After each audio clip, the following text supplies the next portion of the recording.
Hello everyone, আশা করি সকলেই ভালো আছো।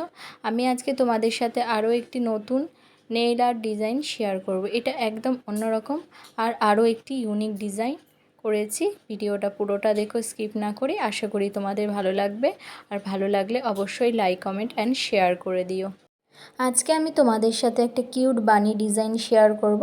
সেই জন্য প্রথমে আমি এখানে স্কাই ব্লু কালারের জেল পলিশ লাগিয়ে নিয়েছি ডবল কোট, এবং সেটাকে ভালো করে কিওর করে নিয়েছি। এরপর আমি এখানে প্রথমে বানির ফেসটা ড্র করব। তার জন্য আমি হোয়াইট জেল পলিশ দিয়ে একটা স্ট্রাকচার ড্র করে নিয়েছি। এরপর এখানে আমি বানির ইয়ারটা ড্র করব। একদিকেরটা সোজা করব এবং একদিকেরটা একটু কার্ভ করে দেব, এবং সেটাকেও খুব ভালো করে আমি কিওর করে নেব। কিওর করে নেওয়ার পরে আমি এখানে ডবল কোট করে নেব প্রত্যেকটাকেই। আমি ফেসটা এমন ইয়ার দুটোই আমি ডবল কোট করে নিয়েছি।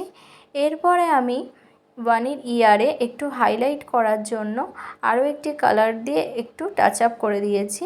এরপর আমি এখানে বানির নোজটা ক্রিয়েট করেছি।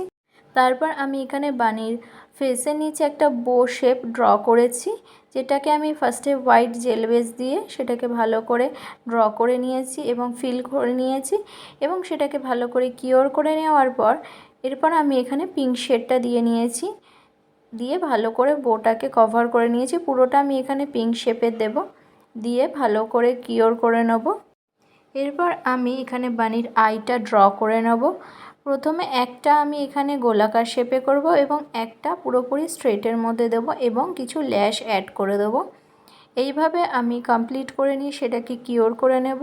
তারপরে আমি এখানে আইয়ের মধ্যে সাদা একটা ড্রপ অ্যাড করেছি, যাতে একদম ন্যাচারাল লাগে। এরপর আমি সেটাকে ভালো করে কিওর করে নিয়েছি। এরপর আমি ডিজাইনটা একটু হাইলাইট করার জন্য কিছু 3D ড্রপস অ্যাড করেছি ওয়াটার বেস। এইভাবে আমি আমার ডিজাইনটাকে কমপ্লিট করে নিয়েছি। তোমরা দেখে বলো ডিজাইনটা কেমন হয়েছে। ভালো লাগলে অবশ্যই লাইক, কমেন্ট অ্যান্ড শেয়ার করে দিও।